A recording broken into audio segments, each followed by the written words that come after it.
Magandang umaga po! Ala, parang napagod na kayo. Isa pa, good morning. Good morning. Yan. Ang ganda po nung challenge kanina sa ano, no? Sa 20 commission mo. Send us, Lord. Sino pong gusto sumama? Send us, Lord! At habang sinesend tayo ng Panginoon, dapat alam natin itong one character ng Lord. Ano po yun? God is forever faithful. Amen po ba? Amen. Pakisabi naman sa iyo katabi, God is forever faithful. Paano yung wala kang katabi? Sa harapan mo na lang, God is forever faithful. Kung wala kang nasa harapan, yun nasa likodan mo, God is forever faithful. Amen? At dahil po dyan, ito po ay, na-miss ko po kayo. Sorry po pala. Na-miss ko kayo. last Sunday dapat, post na ako. Last Sunday dapat si Brother Jam po yung mag-preach. Pero tayo po ay nagkaroon ng invitation sa sa Win Kalayaan na po pala sila ngayon. Kalayaan BGC. Tagig na pala yon. Hindi na pala siya Makati. Dati Makati. Tagig na pala. So yung market, hindi na siya, hindi na siya Makati. Tagig na rin pala yon. Okay. So, yung kanila pong tema, ayan po, God is forever faithful. So, sa buhay po natin,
magaganap na, ini-invite po namin kayo, mga youth. Ini-invite po namin kayo. Second Saturday, magpa-plug in lang po ako. Meron po kami LOL Cafe. Yan. So yung mga, mga youth na mahilig sa kape. May matcha po kami. Gusto nyo ng matcha? Merong matcha doon. Saturday morning po yun, ha? Second Saturday ng July. Okay, July. So dahil dyan, dahil dyan, nasimot sarap ako.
tagal-tagal na.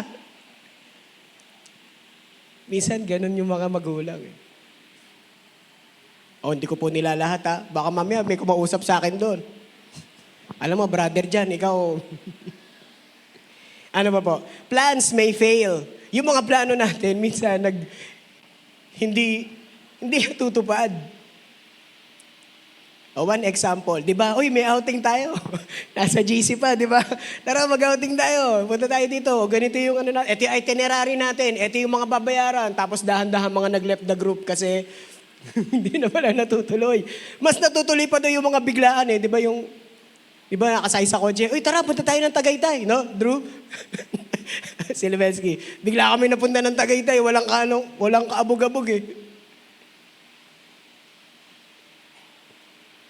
Minsan, mas natutuloy pa yung mga planong yung mga gala na hindi pinag-isipan, ano?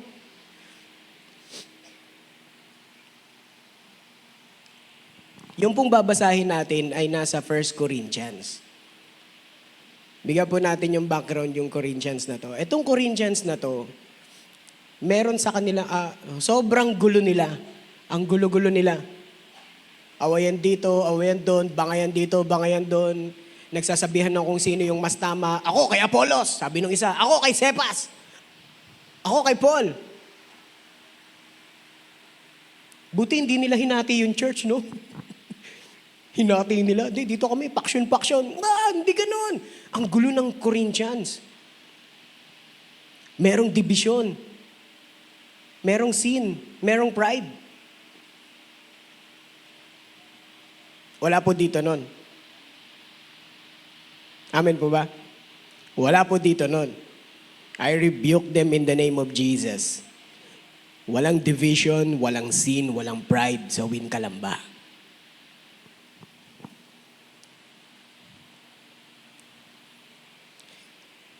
Dapat pala, binasa na natin muna, no? Pwede mo ba yung ano, sir? Yan. Doon sa scripture reading.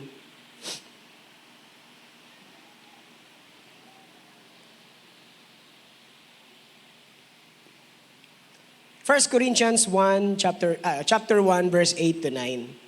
Pero dinagdagan ko po yan ng 7. Bitin po eh. Ando na po kayo? First Corinthians 1, nilagay ko kasi, no, para hindi na kayo magbubuklat ng Bible. 1 Corinthians 1, 7 to 9. Ito po sa akin. Therefore, you do not lack any spiritual gift as you eagerly wait for the Lord Jesus Christ to be revealed. He will also confirm you to the end so that you will be blameless on the day of our Lord Jesus Christ. God is faithful, who has called you into fellowship with His Son, Jesus Christ our Lord. Let us all pray. Father God in heaven, we thank you, Lord, for everything that you've done in this life, so that this life will be a living testimony of who you are, O God. And we claim, Lord, na anumang pangako mo, Panginoon, sa Bible, O God, ay iyong tinutupad. And thank you, Panginoon, sa mga times na hindi namin alam yung gagawin namin sapagkat alam namin, Panginoon, na ikaw ay lagi naggagabay sa amin. Thank you, Lord, for embracing us when we are weak. Thank you, Lord, for giving us the guidance to the path that you want us to take. And, O Lord, thank you rin sa love, Lord, when we feel that there is no one who cares for us anymore. Lord, itago mo po ang iyong lingkod sa iyong likuran at kayo po ang mangusap sa bawat isa sa amin. Maraming salamat po. Ito po ang aming nagkakaisang panalangin sa matamis na pangalan ng Panginoong Jesus. Amen!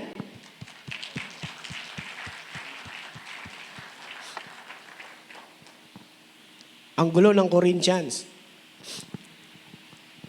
Ang gulo din ng buhay natin minsan, So Paul, hindi siya nag-start sa rebuke. Nag-start siya sa comfort, kinomfort niya. Habang naghihintay kayo, yun yung niya eh. While you are waiting, you see that therefore you do not lack in any spiritual gift. Hindi kayo naglalaki. Habang nag-aantay kayo sa pagbabalik ng Panginoon. Ang ginamit sa NIV, revealed. Ang ginamit sa NLT, until the Lord Jesus Christ returns.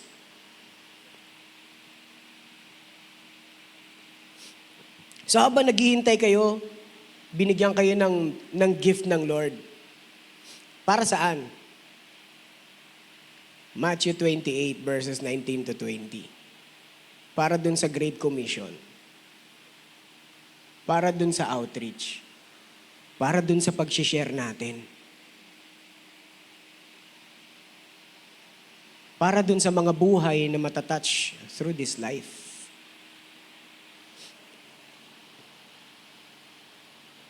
And because God is forever faithful, you can be forever secure. Amen. So ano po yung tatlong bagay na pwede nating matutunan po dito para sa umagang ito? Ito pa yung una. When everything changes, God doesn't. Kita nyo po? Ganda, no? Sabi doon, ini-establish tayo ng Lord, pinapalakas niya tayo, ni-strengthen niya tayo. Kung nagbabago ang lahat, hindi siya nagbabago. Therefore, ang gagawin ng Lord sa atin, papalakasin niya tayo. Strengthen nga no? Papalakasin, no? Parang kasing solido ng concrete daw. Di ba alam natin kung paano natin malalaman kung solid yung concrete? Di ba kapag kinatok natin, solid yon. Pero pag may echo sa loob, di ba? Hindi yun solid. O di ba? Katulad din para malaman mo kung meron kang di ba? Para malaman mo kung meron kang kabag. Natambol. Parang tambol yung tunog ng tiyan mo. Kukuha na kagad nung dahon ng tuba-tuba, di ba? Igaganon sa apoy. O tapos itatapal dito para mawala daw yung kabag. Ilan lang po sa mga remedy. Yung ibang remedy, ano pa yung ginagawa? Pinauupong gano'n, no? Ginaganon, parang tatapak, tutuhudin yung ganito, yung sa may tiyan, para mapilitang lumabas. Diba? Yung iba, tumakbo-takbo ka kasi sa labas, magkakaya mo, nakahiga ka lang kaagad eh. Yung iba, di ba, kapag sinabi, Ma'am, may kabag ako, kaka-cellphone mo yan. Lagyan na natin ng Vicks para mawala.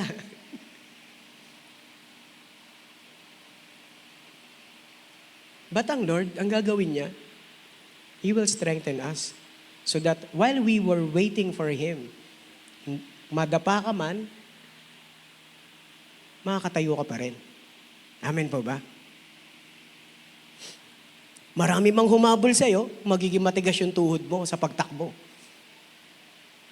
Yung sa paglakad natin, sa journey natin with the Lord. Hindi ka basta-basta mapapagod.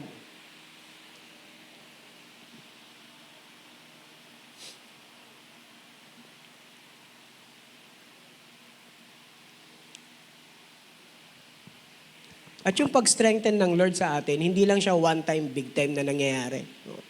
Every single day, pinapalakas tayo ng Panginoon.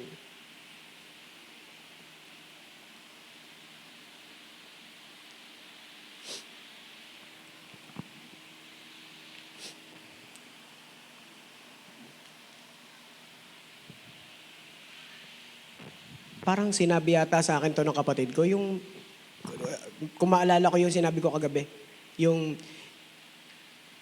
good work na simulan ng Lord sa atin, Philippians yun, no? Yung good work na simulan ng Panginoon sa atin, He will bring it to completion. Tatapusin niya yon. Therefore, hanggang ngayon, nagwo-work ang Lord sa buhay natin. Amen po ba?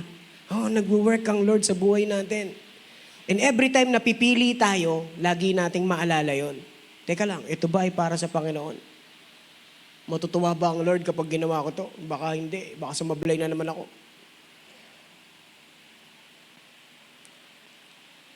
Matutuwa ba ang Lord kapag pinost ko to? Puro pusa.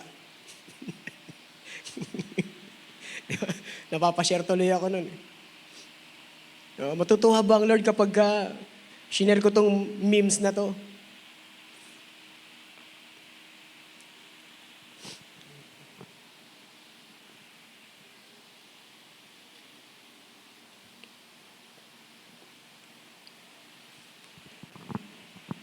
Ang Panginoon kapag sumama sa atin, nag-strengthen ang Panginoon sa atin, pinalakas tayo ng Panginoon, hindi siya yung half-hearted. Hindi siya half-hearted. Hindi lang din yung kalahati lang tapos at the end of the day hindi na matutupad. Hindi ganon.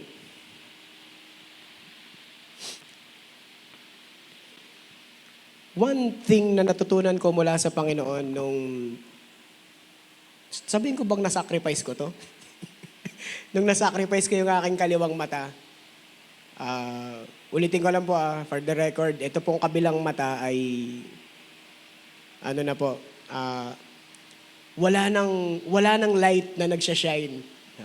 Bagong term. Wala nang light na nagsashine, hindi na siya makakita. So, ito na lang po talaga yan, yung tumatanaw sa inyo. Ito na lang po yan. Kanang mata na lang po.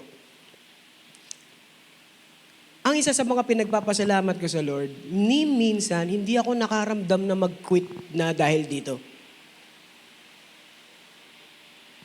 May time na may nagtanong sa akin, sabi niya, ano bang nangyari sa'yo? Halika nga rito. Sabi ko, bakit po ba?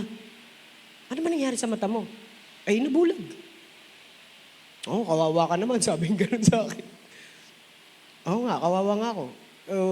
And, paano yung paglilingkod mo? Bulag ka na.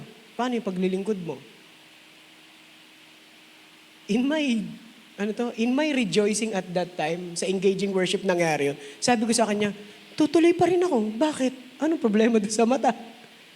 Sabi niya sa akin, nabigyan mo ako ng encouragement. Sabi ko, praise God. Salamat sa Lord. Dahil kahit pala itong tinuturing ng iba, no? Naku, minalas yan. Ganun kaagad, nabulag, minalas yan. Hindi, tinuturing ng iba na kasakitan, itinuturing kong glory para sa Lord. Ito ba yung makakapigil sa isang tao para magpatuloy sa Panginoon? Pag ito yung tinignan ko, tapos nakita ko si Nick. Si Nick, ano yung apelido niya? Hindi ko mabanggit. Nick something, yung Russian yun, di ba? Nick Bushikik, ayun. Di ba yung walang kamay, walang paa, tapos partida, nakakapunta pa sa iba't ibang lugar para mag-preach ng word of God. Tapos ako, eto lang, kalahati lang, hindi pa makagalaw. Kaya po sininang ninya kapag nagpe-pray, binanggit mo. Kapag sininang ninya nagpe-pray, di ba? Kami po na mga kompleto. Ouch. But praise God, hindi tayo natigil maglingkod sa Panginoon. Amen! Walang titigil.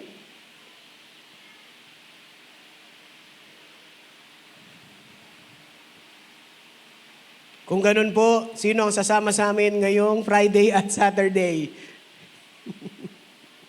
Sa mga outreaches. Sama po tayong lahat. Amen!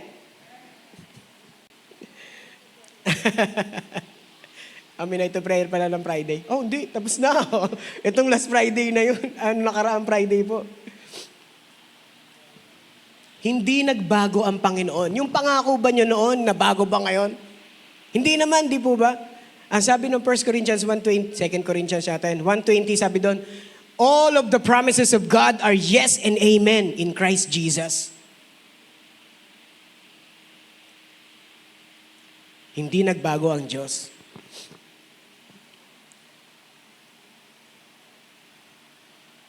Mula kay Abraham. Dati siyang Abram, ngayon Abraham. From Abram to Abraham, pinalitan ng Panginoon yung pangalan niya.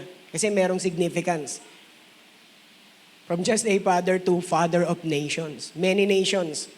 Father of many nations. Pagdating kay Moses, yung deliverer ng Israel.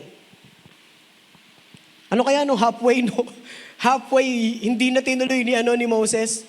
Di ba habang nakaganon siya dun sa sa Red Sea, hindi po yun isang araw lang yung pagganon niya, automatic na nahati na kaagad yung dagat. Hindi po ganon yun. Isang buong gabi po yung nangyari, nakaganon si Moses. Ano kaya halfway, kalahati na yung, tawag nito, yung nahati. Tapos, aantayin pa yung dulo di ba? Parang nag-give up na siya. Ayoko na nga, ang gugulo niyo mga Israelite. Malapit na tayong tumawid, Kung ano-ano pa sinasabi ninyo, Moses, kaya mo ba kami dinala dito sa ilang dahil walang mapaglilibingan sa amin sa Ehipto?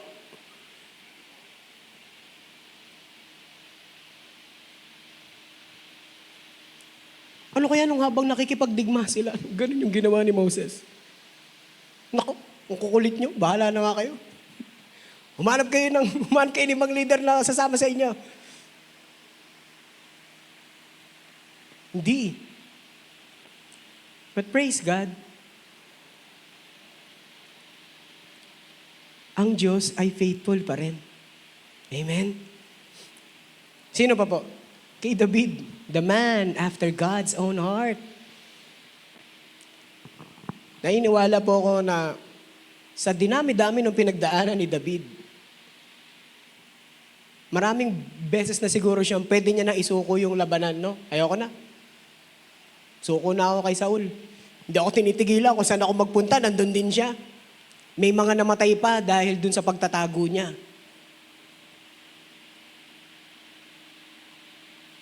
Ang ginawa ni David, ayaw niyo sa akin dito sa Israel, ha? O sige, pumunta siya sa Palestine.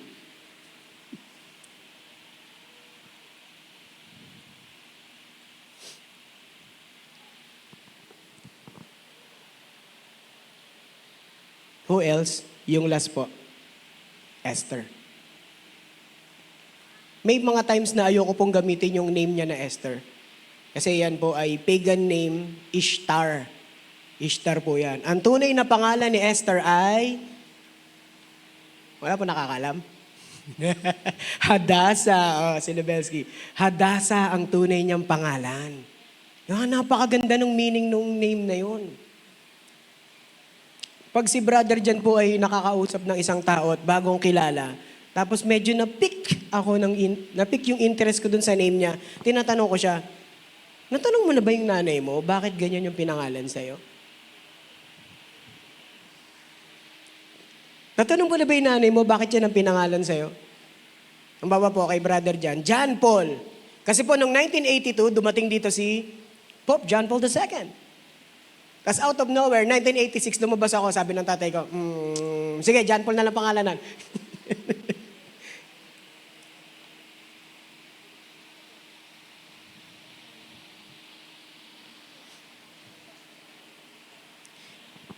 Hindi po sila magkakasama ng panahon, iba't ibang panahon.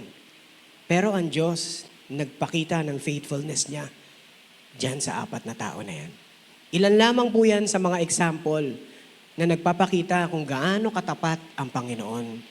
Amen po ba? No.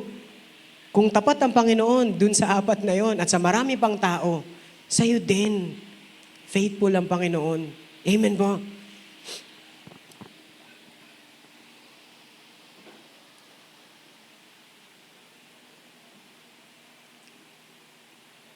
Pangalawa, ito po yung faithful to present us blameless sa Panginoon. Kaya tuloy naging favorite ko yung kanta nga, Wash. No? Sabi niya, oh, I'm clean, sin was stained on me. Binahidan tayo ng dungis ng kasalanan. But salamat sa Panginoon, nilinis niya tayo mula doon sa dungis na yun. Gaano kaya kahirap yung ang dumi ng damit mo tapos haharap ka sa isang tao? Hindi ba nakakahiya? Walang gagawa sa atin nun. Pero na lang, nasa bakery ka, di ba? Tapos ikaw yung baker. Siyempre, ang dami mong pulbo sa katawan. Oh, ano po yun? Ikaw din yung tindero. Pero yung dumi, yung putik, yung grabing dumi ng sin natin, nakakahiyang humarap. Kaya yung shame nung pagharap natin sa Panginoon, inalis ng Diyos. Sa paanong paraan? Jesus paid it all with His blood. So that walang shame na humarap tayo sa Panginoon. Hindi ka mahihiya. And you will just simply say, thank you, Lord, sa ginawa mo sa buhay na to. Though we are unworthy, though I am unworthy of such thing, but I thank you and praise you for all of this.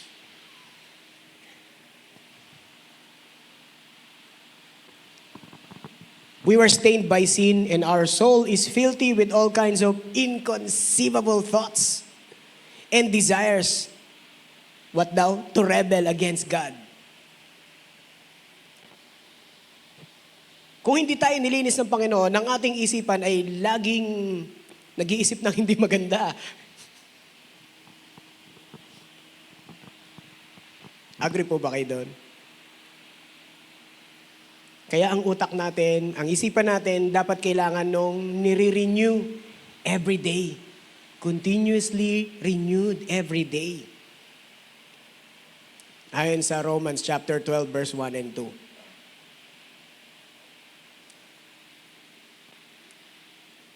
Magtatanong kayo, bakit ganun? Ba't po sinasabi, brother, dyan na madumi pa rin yung isipan namin? I say, yes. Why? Simula malaman po nung pagkabata natin, marami na tayong natutunang bagay. At hindi naman natin alam kung yung natutunan natin na yun ay tama ba?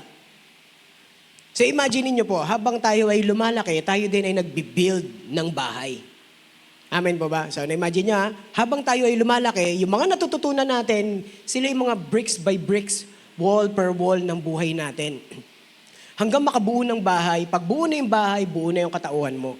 Meron ka ng consciousness. Alam mo na yung tama at mali at that time, pero may mga chances na yung iniisip mong tama, sablay pala pag i-compare natin sa salita ng Diyos.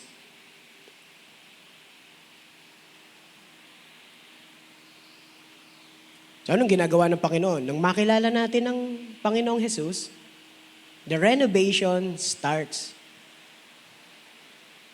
Kaya di ba yung sa 101? Ano yung first topic sa 101? Di ba? Metamorphosis. Kasi binabago yung buhay ng tao. At hindi yun isang beses lang, bago na ako. Hindi ganon. Nagko-continuous yun. Hanggang sa tayo ay kunin ng Panginoon. So itong isipan na to, kapag nakilala natin ng Panginoon, nag-start yung renovation, minamaso yung bawat pader, hindi yan kailangan. Yung mga natutunan natin, akala natin tama, pero sablay pala sa Panginoon, binabasag ng Lord. Kaya minsan, nagre-rebel tayo, bakit ganun? Di ba okay lang naman yun?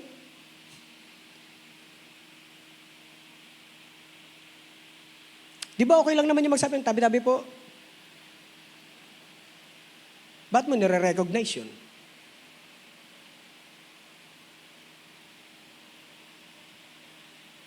Ay, dali natin yan kay Mang para ipahilot, ipatawas. Kala natin, okay lang. Wala namang mangyayari kapag ginawa natin yun. Hinahayaan mong kapitan siya ng kaaway pag ginawa natin yun. So ngayon, nalaman natin, ipanalangin mo sa pangalan ng Panginoong Jesus. Tawagin natin si pastor. Kapatid, di ba na born again ka na? Itong heart mo meron ng Spirit of God. Amen? So therefore, nakikipag-communicate na yan sa Panginoon. Bakit hindi na kayo manalangin? Ikaw naman yung nanay, ikaw naman yung tatay. Panalangin may pananampalataya.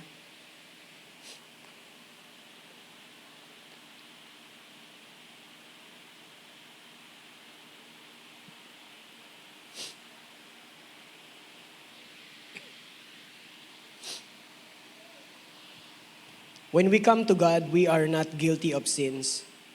For Jesus paid it all for me. For us. Amen po ba?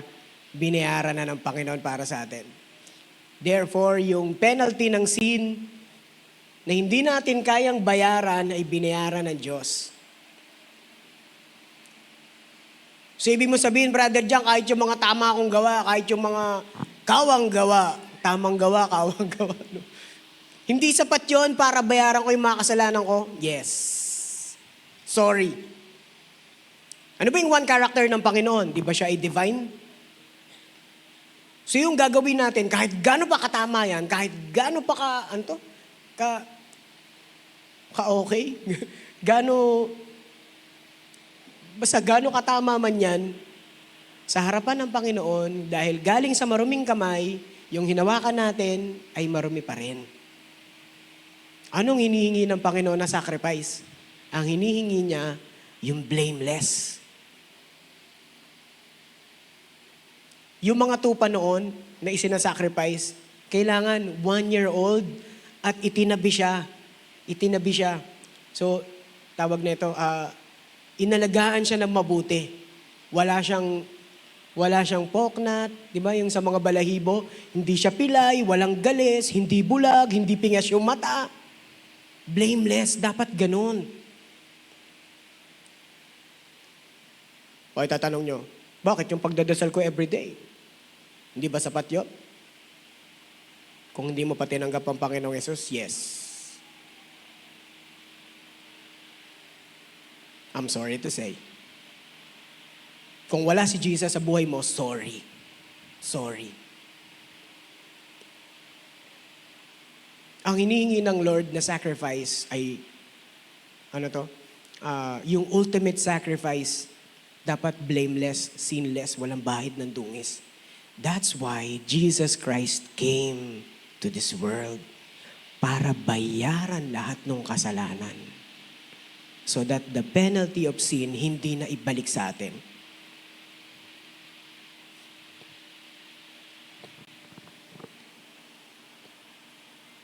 God did all the job for me. And this is the good news, that someone paid the debt for my sin.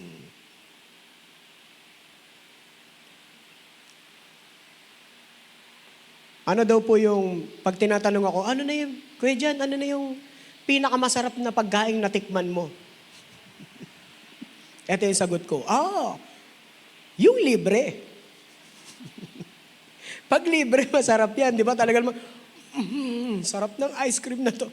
Pero pag ikaw yung bumili, di ba? Parang ang bilis mong ubusin, tas wala lang, ngayon, naubos na. Pero pag ibinili para sa'yo, di ba? Uy, maraming salamat. At talagang favorite ka to, di ba? Isa pa nga. Talaga namang ayos na ayos tong pistachio flavor. Avocado pistachio flavor ng ice cream niya. Ano daw yung natikman mo? Ano daw yung pinakamasarap? Yung free. O, di ba? Ano sabihin sa'yo ng Lord? Hindi ka na hatulang mamatay. Binayaran na yung sin mo. Parang katulad lang nung sa korte. Ang judge, ang Diyos ang judge. Oh, pasok yan. Sino sunod? John Paul Balolot po. Pinasok ngayon ako. Oh, nasa na akusado? Ayun pala. Okay, so gaano karami yung kanyang kasalanan? Eto po, pinagpatong-patong. Matangkad pa po sa kanya. At dahil meron kang kasalanan, sorry, ang hatol ay kamatayan.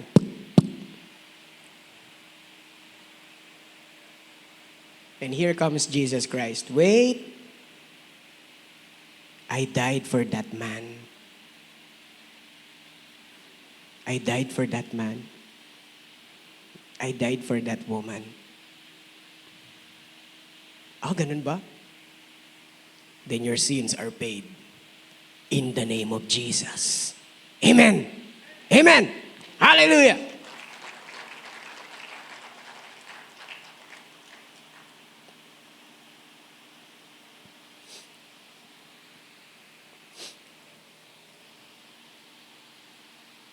Hirap pag nagmamadali, ano?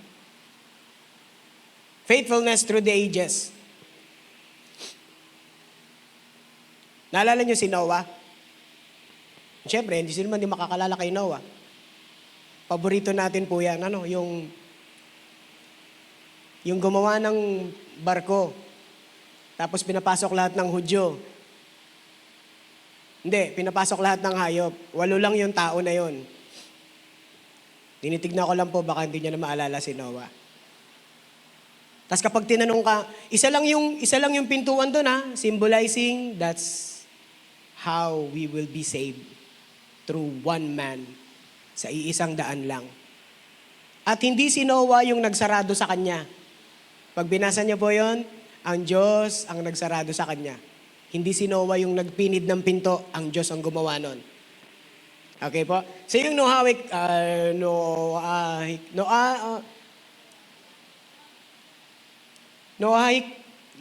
covenant, naalala niya si Noah at ipinangako niya na hindi niya nagugunawin ang mundo sa pamamagitan ng tubig. Okay. Next po, Abrahamic covenant. Ito yung nasa Genesis chapter 12, 1 to 3. Yung sinabi niyang, paparamihin ko ang iyong lahi. Kasindami ng stars sa heaven at kasindami ng sand sa shore ng mga dagat. At ang sabi doon, I will bless you so that all the peoples of the earth, all of the families of the earth will be blessed through you. Tayo din po ay naambunan nung blessing na yon. Amen po ba? Nung nanampalataya tayo sa Panginoong Hesus. Nung ibinigay natin yung buhay natin sa Panginoong Hesus. Naambunan tayo ng blessing na yon. So right now, kaya nating sabihin, we've been blessed by God. Amen? Amen. Paano kayo naniniwala? Isa pa. We've been blessed by God. Okay, amen. Sige, dagdagan natin to. Sabi niyo, kung naalala niyo yung Numbers 22, sabi doon, yung time na nakikipagdigma yung mga Israelites sa Moabite king by the name Balak. Sabi ni Balak, isamon mo nga si Balaam dito para isumpa niya yung mga Israelite. Kasi lahat nung, dire-recognize ko si Balaam bilang prophet of the Most High God. And therefore, lahat nung isumpa niya, nasusumpa. At lahat ng mga binibless niya, binibless ng Lord. So sinasamon niya ngayon si Balaam. Sige, pumunta ka rito, Balaam. Ilang beses na nagpadala ng mga, ng maraming handog sa kanya. Ginto, pilak, mga mamahaling damit. Tapos pataas ng ranggo yung pumupunta sa kanya. So habang meron pumupunta sa kanya, isang punta, sasabihin ng Lord sa kanya, huwag kang sumama. Pero Lord, ang ganda nung may ginto, may pilak. Sige, hindi po ako sasama sa inyo. Sumunod na punta, ayun, ito na naman Lord, meron na naman bago. Huwag kang sumama. Pangatlo, Lord, meron na naman. Sige na nga, sumama ka na. Ang sabi sa kanya ng Lord, hindi mo pwedeng i-curse yung mga taong blines ko. Hindi mo pwedeng i-curse yan. Meaning, ganun ka din, kapatid. Walang pwedeng mag-curse sa'yo. Why? Because you have been blessed by God in the name of Jesus. Amen. Amen. Lastly, dun sa faithfulness through the ages. Dito na yung Davidic covenant. Yung pangako ng Lord kay David na hindi mawawalan ng maghahari yung kanyang throne. So ito po yun. Natupad yung pangako through Jesus Christ na hindi mawawalan ng heir.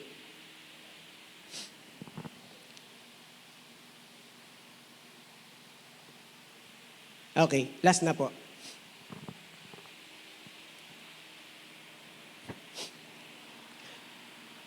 God is faithful because of who He is. Kung sino ang Diyos. Gaano ba natin kakilala ang Panginoon? Alam ko, He provides. Amen. Lahat ng tao kilala. Alam yan. The Lord is my shepherd. Oh yes, thank you. Salamat sa pagsabi mo. Ano ba? God is my healer. Sandamakmak. Ang daming tao merong ailment sa katawan. Pinagaling sila ng Panginoon. Alam nila yan. Ano pa? God is my strong tower. Oh yes, kasi habang digmaan. Ano pa?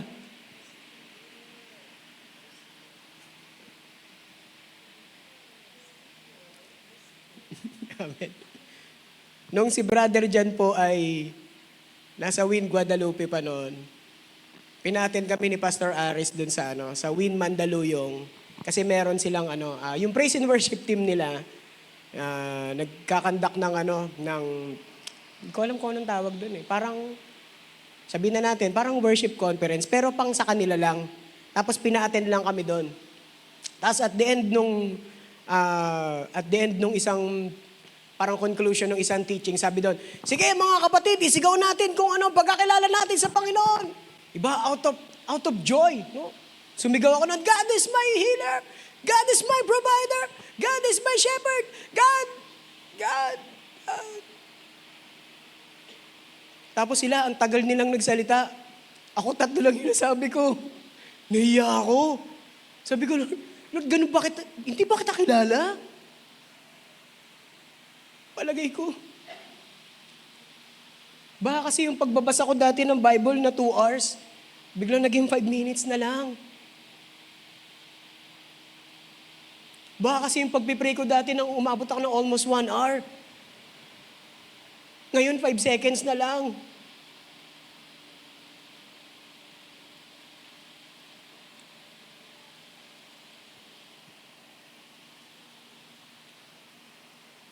And so God has keep on reminding us, He is faithful. Kasi character ng Lord yun. Character niya yun. We are called not because of our own righteousness, but the righteousness of Jesus that is done on the cross.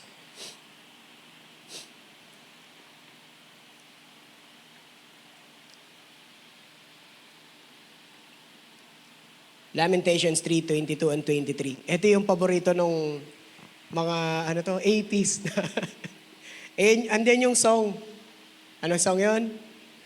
Great is thy faith. Ako lang nakakaalam. Grabe kayo Fullness, oh God. Chorus na lang. Great is thy faithfulness. Wala ko sa tono. Great is thy faithfulness. Morning by morning, new mercies I see. Amen?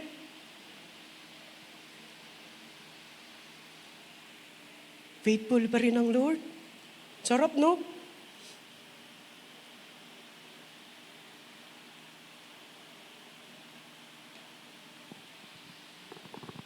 Dahil sa pagkaalam natin ito, na yung mga ginawa ng Panginoon sa atin, na hindi natin mababayaran, so ano nang gagawin natin?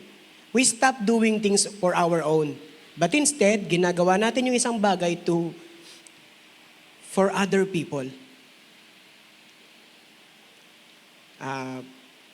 Isa din po itong pahiwatig na yung mga bagay na ginagawa natin, finally, has its own meaning. Dati parang, sino yung mga happy-go-lucky dati? Yung walang direction yung buhay, no? Dalawa lang tayo, Brad. Hindi nakakatawang sabihin na, para kami mga go with the flow lang, no? Yung tipong pag-awasan na, tara, Dota. Tara, counter. Sige, tara. Tara, punta tayo dito. Sige, tara, punta tayo. Uwian na. Sige, uwian na. Kinabukasan, gano'n na naman yung gagawin. Walang direksyon.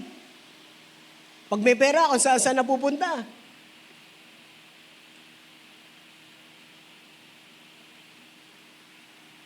Scatter ba?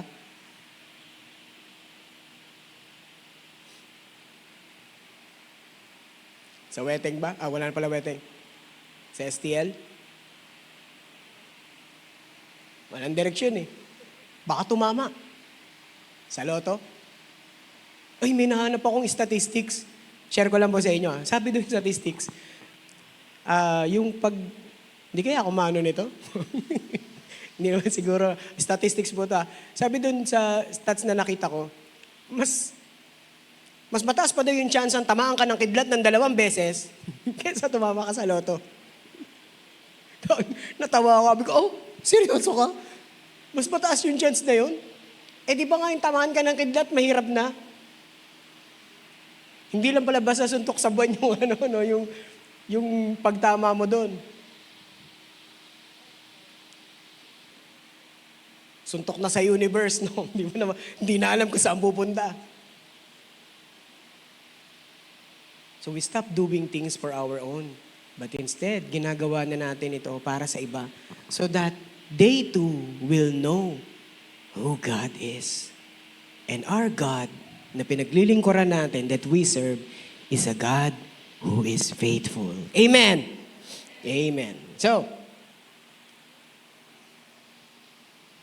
ano daw pong gagawin habang tayo naghihintay sa Panginoon to be revealed for His return? Kung ano man po ang mauna, kung mauna yung rapture, oh, wala na tayong lahat dito.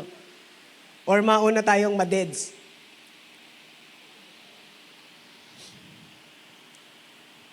Trust Him fully. Amen. God is in control of our lives. Amen. Not a single passes that remain unnoticed sa Panginoon. Sa atin, may mga nakakaligtaan tayo eh. Na isang beses, tinatawag daw ako ng isang bata. Tinatanong kita kung pupunta tayo ng K-Coffee. Ay, naku, hindi ko maalala. Sabi ako kasi dire-diretso ka lang eh. Hindi, na-unnotice ko siya. Sorry ka ako, hindi kita na-notice, hindi kita nakita, hindi kita napansin. Pero sa Panginoon, every moment of our life, nakikita ng Diyos. What else? Wait with patience. Wait with patience.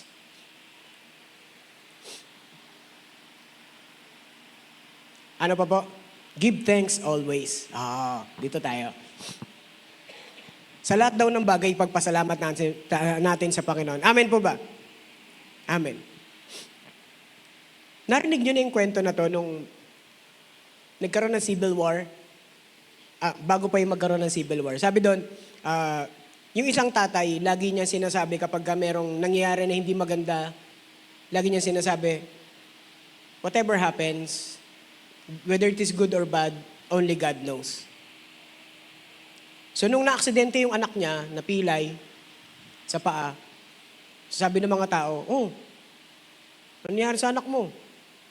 It is bad, it is bad, sabi ng mga tao. Sabi niya, I don't know. Whether it is good or bad, only God knows. Nung dumating yung civil war, kinuha lahat ng mga lalaki, able na mga batang lalaki, 18 pataas, kinuha nila yon. Kasama dapat yung anak niya. Pero dahil pilay, may injury, hindi siya nakasama. Kasi alam nila na yung mga kinukuha, ano man tawag doon? Yung drafting, basketball, drafting. Yung mga kinuha, mga nirecruit na mga bata, na mga lalaki na sumama doon sa civil war, ay hindi na nakabalik ng buhay. So, na-spare yung anak niya. O sasabihin ba natin yung nangyayari sa buhay natin, balas yan, bad trip yan. No, just say, whether it is good or bad, only God knows. Naku, bumagsak ka sa exam. Out of 150, 100 lang nakuha mo. Tapos ang passing grade, 110, di ba? So 109 ka lang. Sayang, 1 point na lang, pasado na. Eto sabihin mo, whether it is good or bad, ano daw po? Only God knows. But tayo, sa atin, magpatuloy tayo. Magpatuloy tayo sa paglilingkod sa Panginoon. Amen!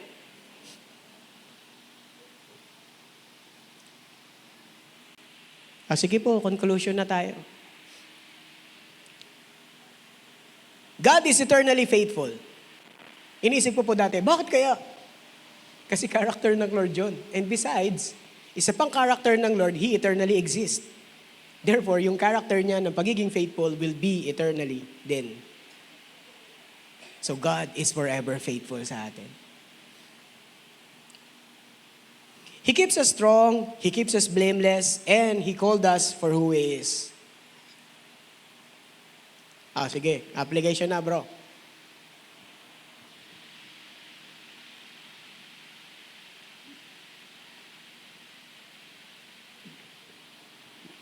Let us serve God with the full assurance that God is with us in good times and bad. Let us serve God with eagerness and drop all unnecessary things that doesn't glorify God.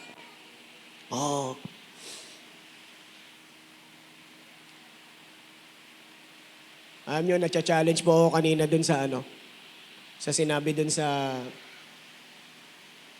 you send us. No? Hindi lang niya kinote basta yan, here I am, Lord. Send them. Hindi ganun. Send her. Hindi. Oh, very bold. And, tawag na ito, forcefully ba? No? Hindi naman masyado. No? Sabi, send us. Send us, Lord. Now that we know that God is faithful, ano ang gagawin natin? Sa ating po paglilingkod sa Panginoon, kung ano man ang mangyari sa ating buhay, whether it is good or bad, ito na, no? Whether it is good or bad, only God knows.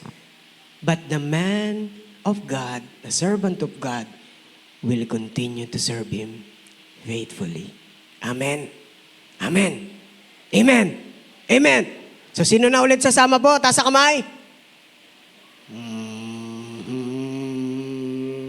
Praise God. Praise God.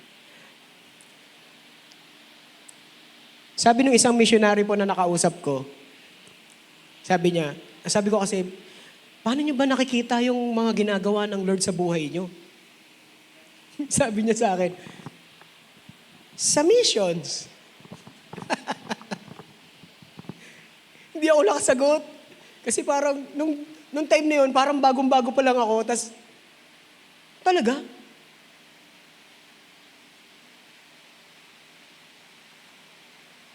Gusto mo makita kung paano mag-work ang Lord? Kasi ang heart ng Lord, nasa missions. Gusto mo makita kung paano siya mag-work? Punta ka sa missions. O yung outreach, katumbas na rin ng mission. O yung lugar ng pinagtatrabahuan mo, nag-share ka ng Word of God, already a mission. O sa loob ng bahay mo, ikaw lang yung Christian. Lahat sila hindi masyado. Hindi masyado, ha? Lahat sila hindi masyado. That's already a mission. Amen. O sa loob ng compound nyo, ikaw lang yung maayos magtali ng basurahan. It's already a mission field. Amen? Diba? Yung tatlo yun nabubulok, di nabubulok, tapos di nagbabasa. Yung hindi alam kung saan inyo itatapon nyo, doon na lang ba sa mailagay. Ikaw lang yung maayos nakasegregate yung basura mo. It's already a mission. Amen po ba? Hindi lang. Example lang po yung pagtatapon ng basura. Example lang po yun. Kapatid, every single day of our life is a mission day. Amen po. And knowing that God is faithful, you are assured na sasamahan tayo ng Panginoon in the good times and in the bad times. Amen! Amen! Hallelujah! Thank you, Lord, sa umagang ito. Alam ko po, ready na yung mga kapatid ko. But then, oh God, nihingi namin yung lugar na to, Panginoon. Patuloy mo kaming palakasin. So mga kapatid, pwede ba tayong tumayo? Tayo magpapuno sa Panginoon. Habang umaawit po tayo, let us still remember how God has been faithful to us. Hallelujah. Hallelujah. Oh Lord, out of all the many things na nangyari sa buhay namin, Panginoon, we recognize your power, O God, that you have shown through the ages. Noon, ngayon, at hanggang sa mga susunod na araw, hanggang sa kami kunin mo na, Panginoon, you are still faithful, O God. And in this life, Lord, we just want to say thank you.